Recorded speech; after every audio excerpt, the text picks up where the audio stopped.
bénis le Seigneur de m'avoir accordé la vie et surtout cette meilleure opportunité de poster ces vidéos pour pouvoir édifier tout celui qui aura la grâce de me suivre. Le message, nous l'avons intitulé « La postérité de la femme ». C'est un message que nous avons tiré, je lis rapidement, dans le livre de Genèse. Genèse au chapitre 3, le verset 15, je dis au nom de Jésus. Je mettrai l'inimitié entre toi et la femme,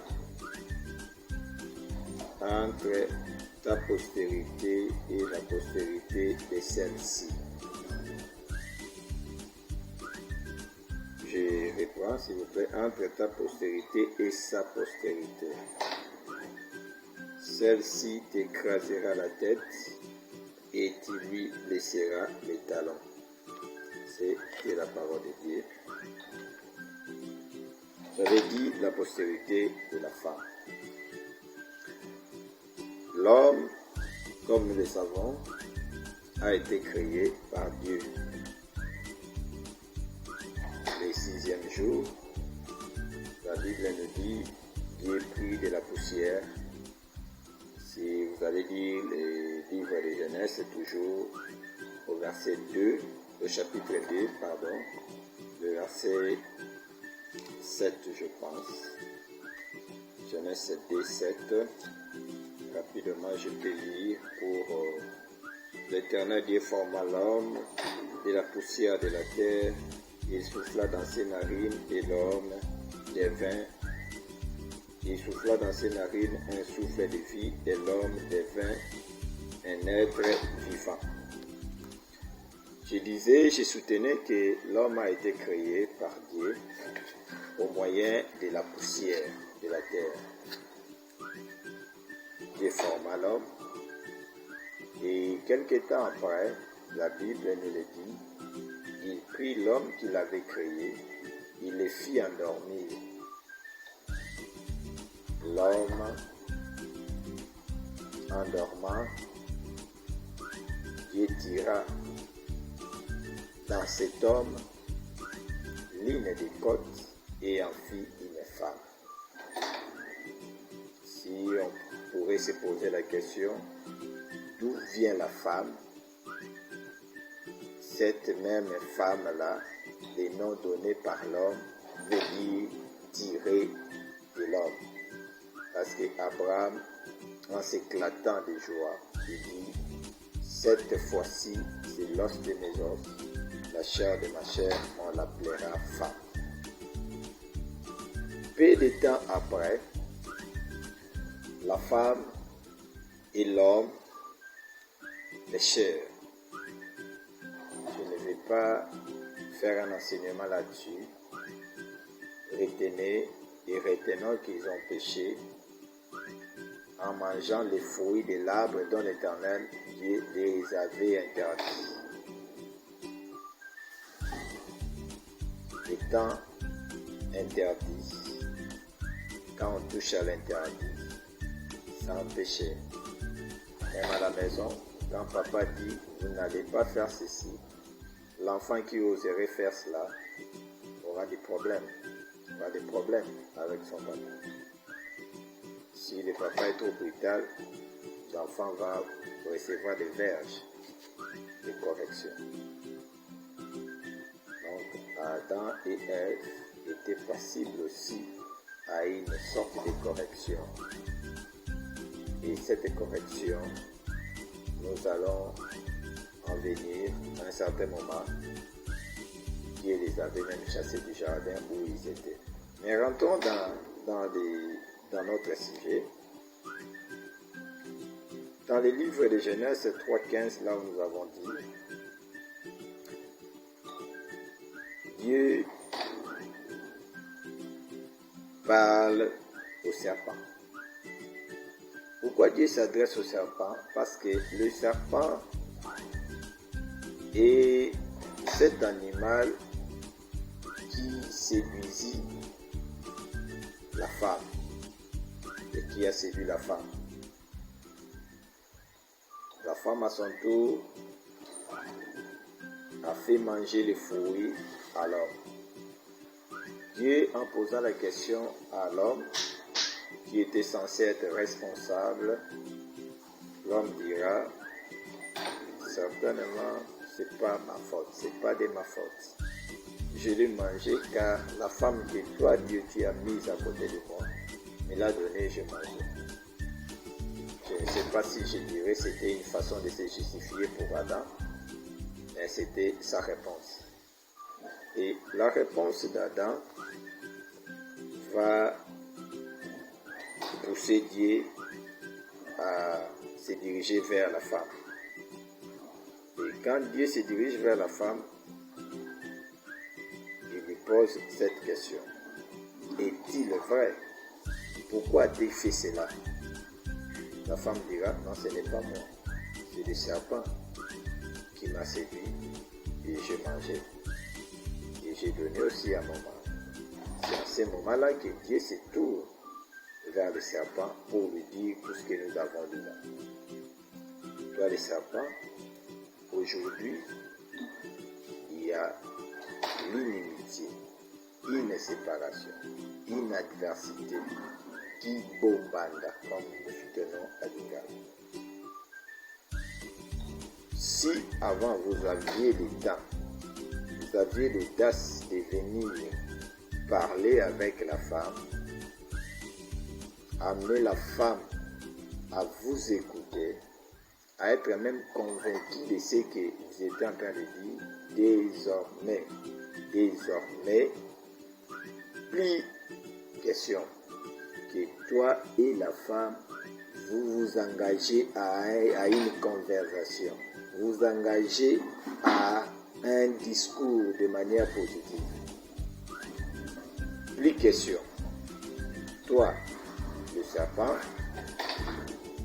qui va blesser la femme au talent et la postérité de la femme.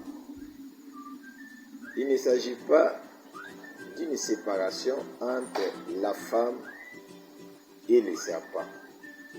Là, je le souligne.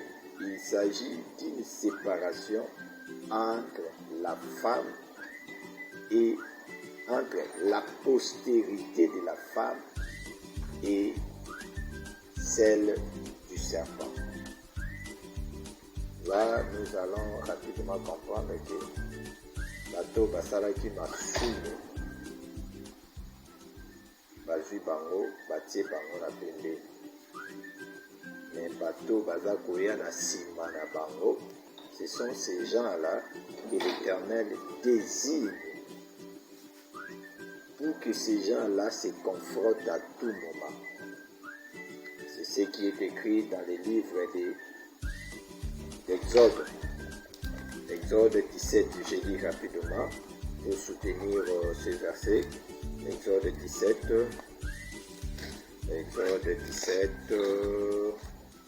voilà, Dieu dit ceci.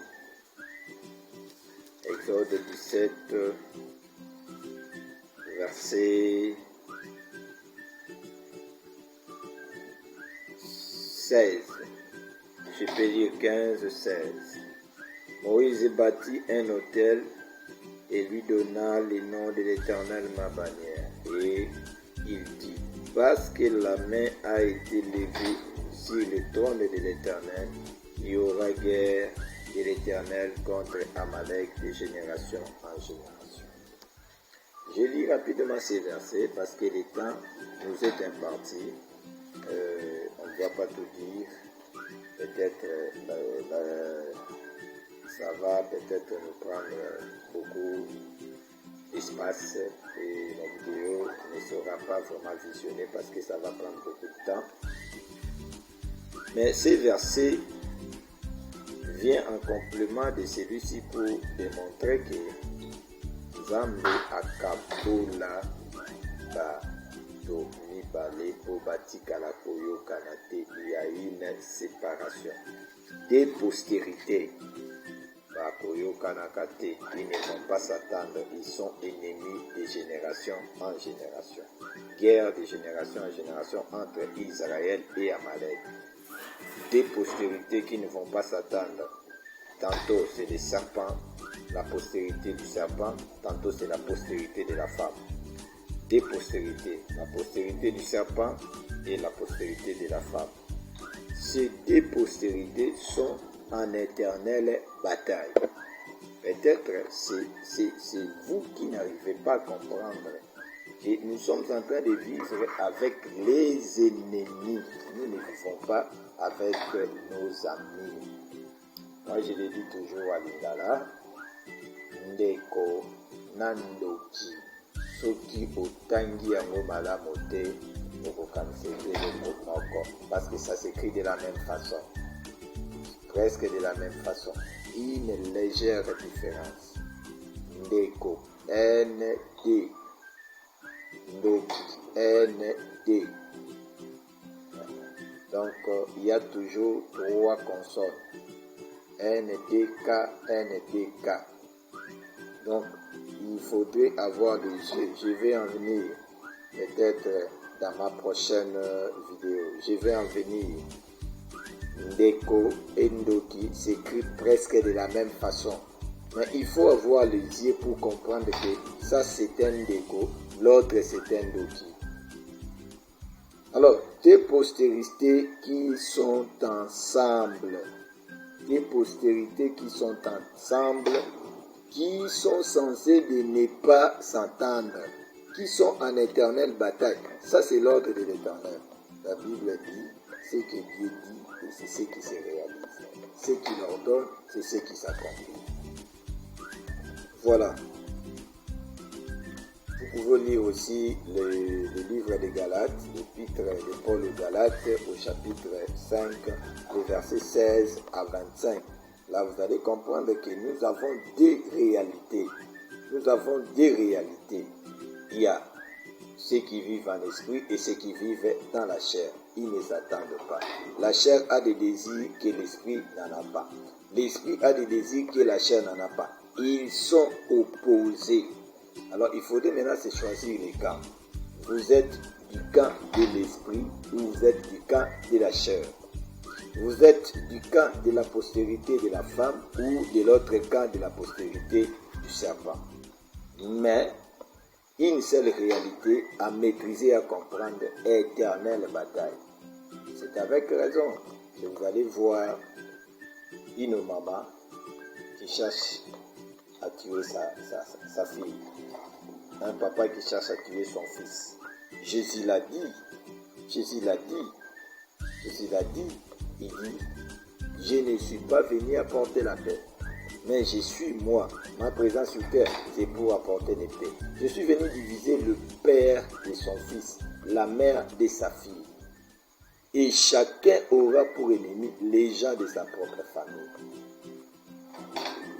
Dieu dit, toi serpent, comme tu as résolu de séduire la femme, aujourd'hui, vous n'aurez plus à parler, vous n'aurez plus à vous attendre, vous n'aurez plus à vous courtoyer. C'est ce qui arrive. Retenez bien, remarquez-les. Les amis qui sont avec toi, qui te chantent des fois, qui te plébiscitent chaque fois, quand il y a l'argent, c'est en ce moment-là. Quand tu coules la bière, quand tu achètes des champagnes, quand il leur donne de quoi mettre dans la poche, là il y a des chansons de louange pour toi. On peut même t'appeler président ou présidente, je ne sais pas de quelle république ou de quoi. Une fois que tu commences à diminuer financièrement, tu n'es plus présidente. Et une fois fini, ce sont les mêmes personnes qui commencent à te critiquer. La guerre elle est là.